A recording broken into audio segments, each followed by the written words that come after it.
Hi, welcome to our Caring for the Caregivers self-care activities for dementia caregivers. I'm Marta Rañon, and I am the Executive Vice President of Southern Caregiver Resource Center.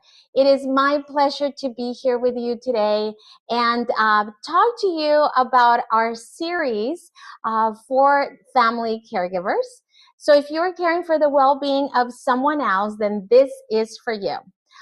Our first session is titled Managing Caregiver Stress. And I invite you to bring something to write with in case you want to take notes, as well as if you know someone else who is in a similar caregiving situation, then have them join you and they can sit with you and watch these series that we have programmed for you today. Our Southern Caregiver Resource Center is a nonprofit organization that has been around since 1987. And really, our focus 100% is the family caregiver. So who qualifies for being a family caregiver? It's really anyone who is caring for the well-being of someone else. So for example, if you're caring for someone who has a cognitive impairment such as dementia, memory loss, or Alzheimer's, or if you are caring for someone with some sort of a chronic illness or debilitating condition, or maybe you're caring for someone who's frail and elderly, then we are here for you.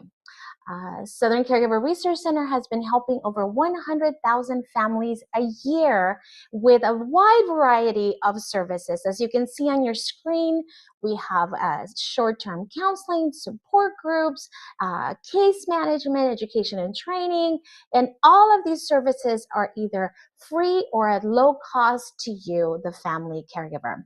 So we want to make sure that you know to reach out to us if you are in that situation. So again, here on the screen, we have our website, caregivercenter.org, or you can give us a call at 858-268-4432. So it's really exciting to be able to put this series together for family caregivers and share these with you on a monthly basis. They are actually in both English and Spanish, and the whole focus of these sessions is to discuss how family caregivers are really faced with a lot of challenges when they step into this caregiving role. We all know that caregiving is not easy, that it can be sometimes very stressful, and that no matter how great your intentions are, we still feel burdened, we still feel stressed, and we still feel overwhelmed because, hey, we're human, right? And so that is going to come with being a family caregiver. And that's why we have these sessions for you. Our Caring for the Caregivers self-care activities for dementia caregivers. It starts today, and then we will have them monthly. We will introduce a new topic each month, and I will walk you through at the towards the end of the session through an exercise that can incorporate some self-care activities that you can utilize on a daily basis. And it's really simple. So let's get started. All right, so our first session today is called Managing Caregiver Stress. And I'm sure all of us have felt stress at some point of our lives, but especially, for those of you who are caring for children or pets or a spouse or a partner or a friend, stress can really show up in so many different ways. And that's why we want to make sure that you are able to identify these stressors and what we can do to reduce those unhealthy levels, as well as increase your self-awareness. And then, of course, incorporate those exercises to alleviate some of these unhealthy stress levels. And we're going to do that today with some helpful breathing exercises that I will guide you through at the end of the session. All right, so if you look at this slide, you notice that there is a scale. And this scale is, it goes from feeling very mildly stressed to very excruciatingly unbearable, right? A stress level that is a 10 in that red face that you see on the screen. We know that for caregivers, especially when you're caring for someone who has Alzheimer's, dementia, memory loss, after a long period of time, it can really be draining and can cause physically and emotionally, just to feel very bogged down.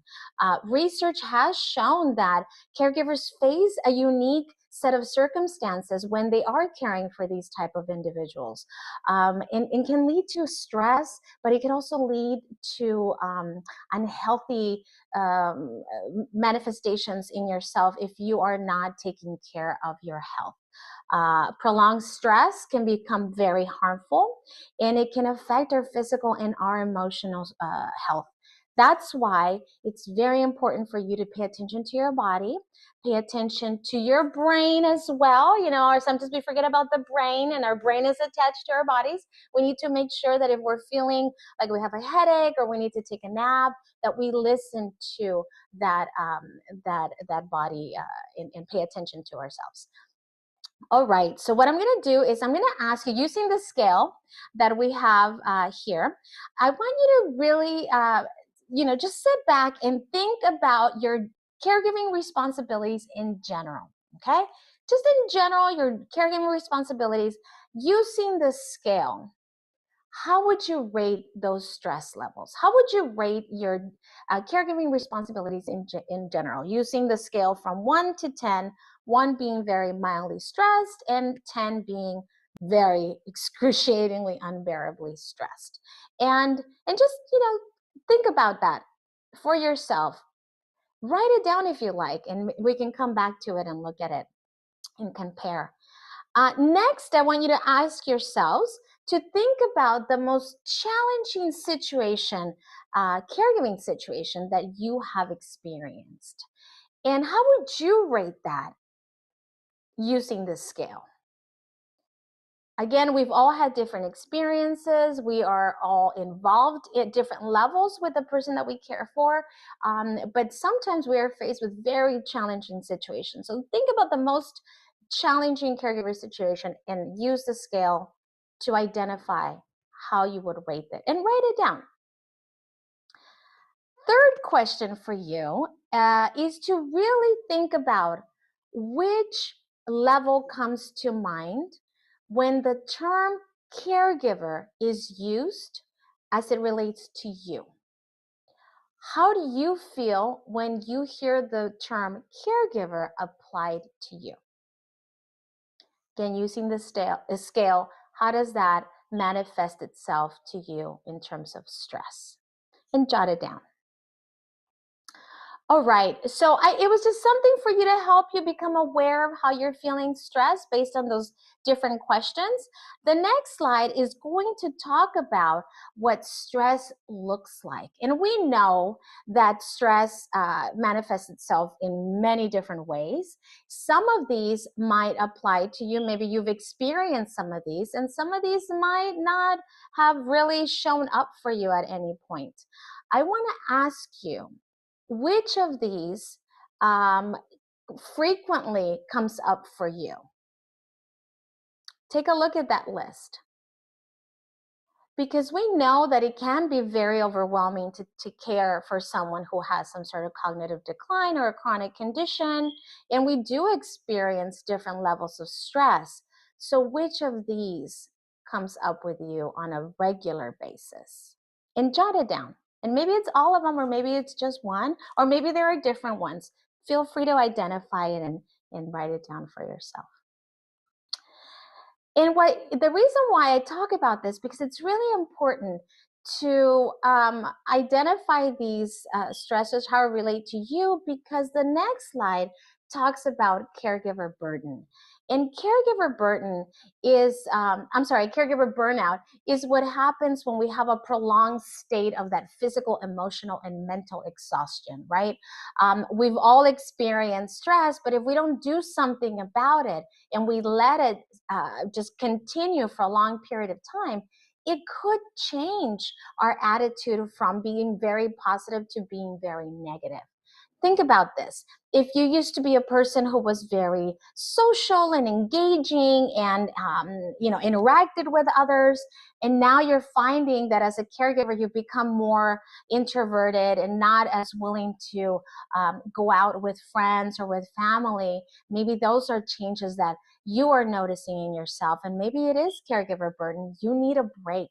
So it's important to make sure that if you find yourself in that situation, that you do something about those stress levels.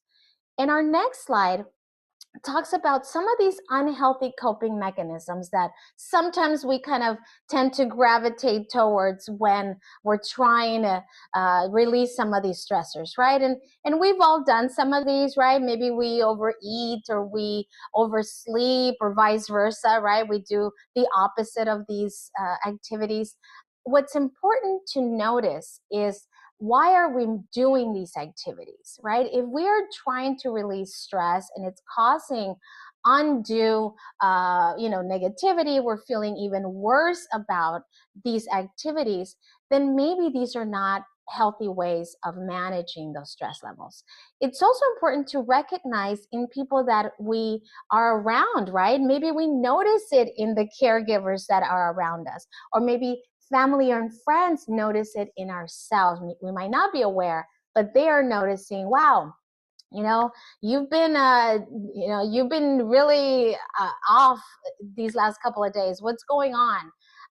And so that's why it's important to not fall into these unhealthy coping mechanisms, because then we create other problems down the line.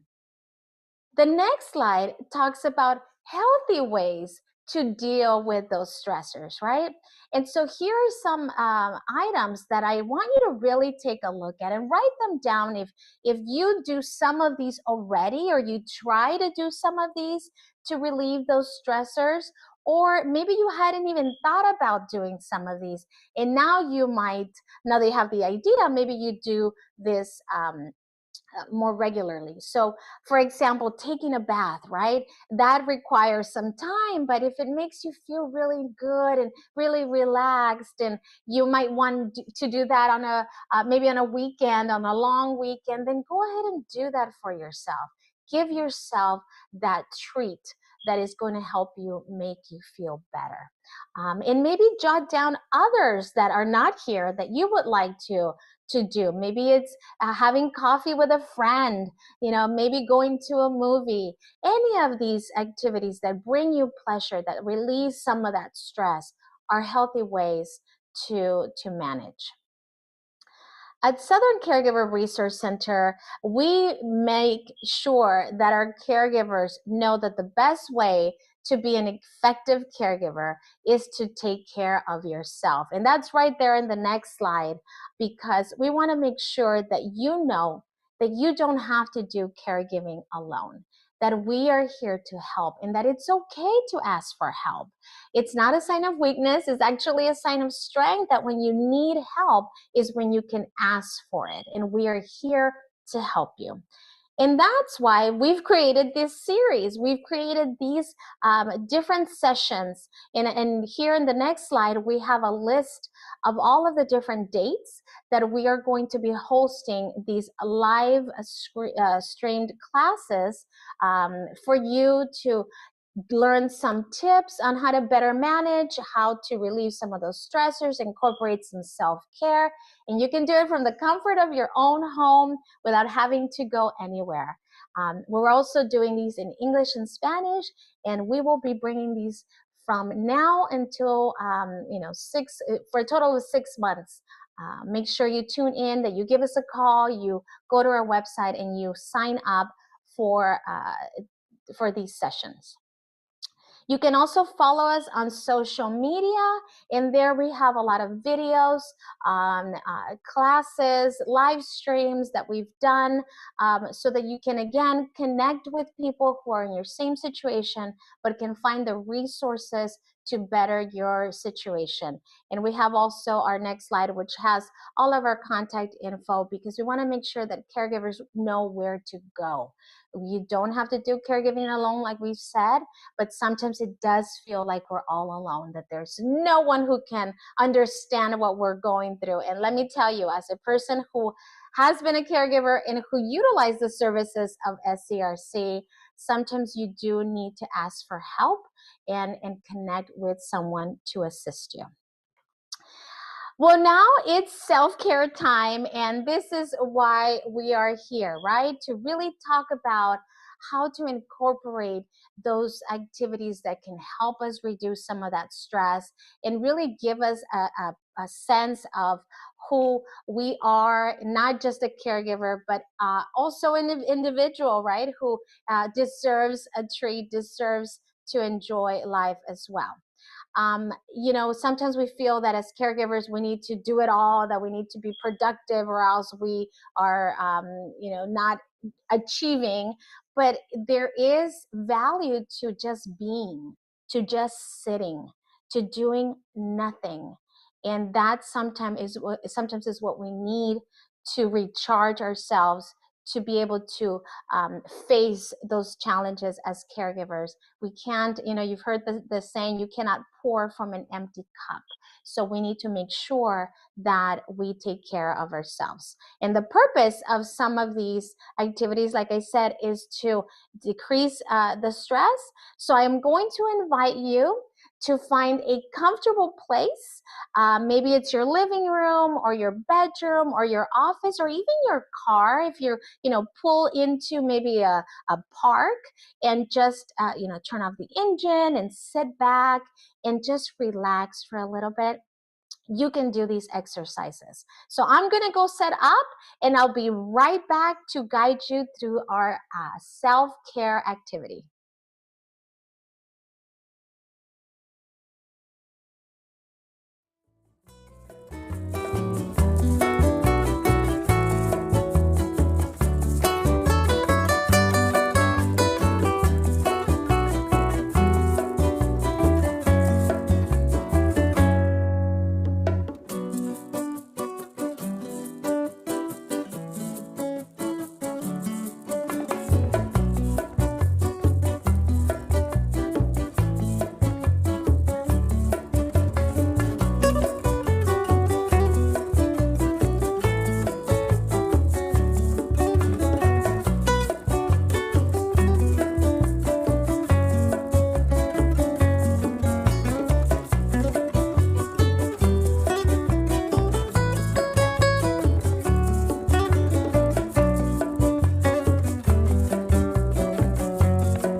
All right. So hopefully you found a nice, comfy spot in your home or in your office or even in your car or backyard.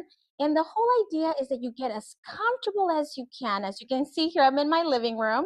So just get as comfortable as you can. You might want to put a pillow behind you.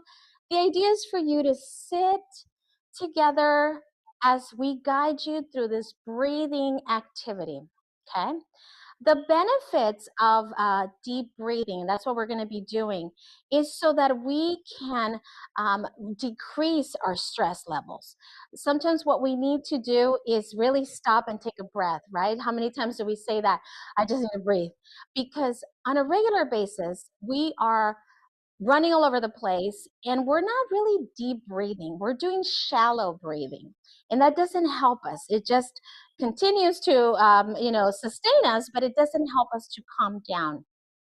The benefits of deep breathing are that we improve our respiratory and circulatory system.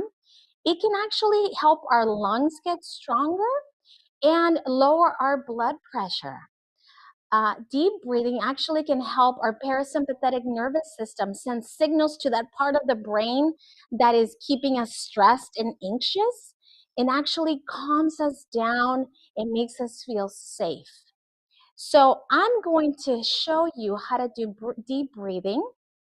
I want you to sit down as comfortable as you can without falling asleep. We want to fall awake. Put your hands on your legs here, just very comfortably rested. And what I want you to do is close your eyes. Okay, nobody's watching you. It's just you in your room. Just close your eyes and notice your breathing. Don't change it, just notice it. Don't try to move it or manipulate. Just notice the shallowness of the breath. And what I want you to do now is I want you to take a deep breath with me. Ready? Inhale through your nose and exhale through your mouth. And what we're going to do now is we're actually going to do a series of breaths. We're going to take a series of breaths through our nose and out our mouth, okay? So again, deep breathe through your nose and out your mouth. So I want you to notice how your body felt and how different that was from the initial breaths when we first sat down, right? They were maybe a little bit more shallow, and these are deeper. I'm going to have you breathe of a consecutive number of times, and I want you to notice your body, how it feels as we breathe deeply, and how the breath moves from your nose and out your mouth. Ready? So breathe in through your nose and out your mouth. And feel free to make that sound, that swishing sound as we push the air through our lips. Again, breathe in and out. Notice how your body is feeling when you do that. I'm going to be quiet for a little bit so that you can take a couple of breaths on your own and notice your body, how it feels. Ready? Inhale and exhale. Inhale and exhale. Inhale and exhale. Now what I want you to do is gradually, every time we take a breath, to hold it for a little longer than the previous time. Okay, so we're gonna hold it, we're gonna deep breathe through the nose, hold it, and then breathe out, all right? So see if we can hold it gradually longer and longer. Here we go. Breathe in.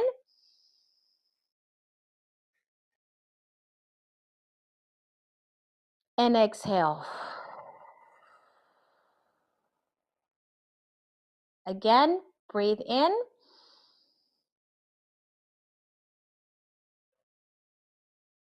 And exhale. One more time. Breathe in.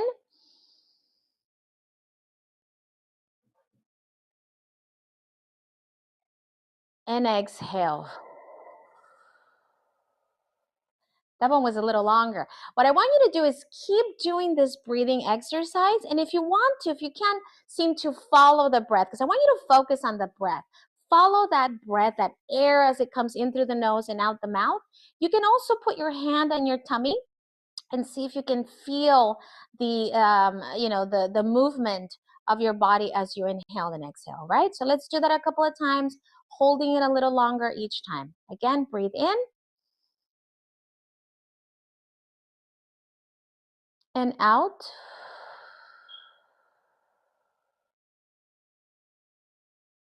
Breathe in.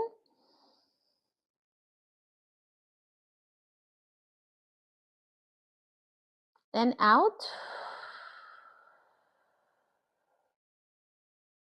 One more time. Breathe in. Hold, hold, hold, and out. So now recalling that scale that I showed you earlier, right? The one with the faces and the numbers and the colors.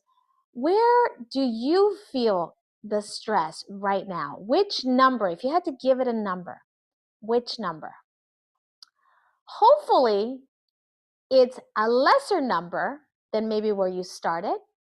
And so this is a good exercise. This is a good barometer for you that when you're feeling the most stressed, identify how you're feeling. Where in the scale does your stress level fall? And then practice these deep breathing exercises, noticing how your body is feeling, noticing what changes in your body as you deeply breathe. And now at the end of it, after you do this a couple of times, where in the scale does your stress fall? Well, that's it. That's all we have for our session today. Thank you so much for joining us. I really appreciate you being here and following along to better care for yourselves as family caregivers. Don't forget that we will be doing these monthly, so give us a call at 858-268-4432 or go to our website. It's right there on the screen so that you can connect. And remember, caregiving is not easy, but we are here for you, caring for those who care for others. Thank you and see you soon.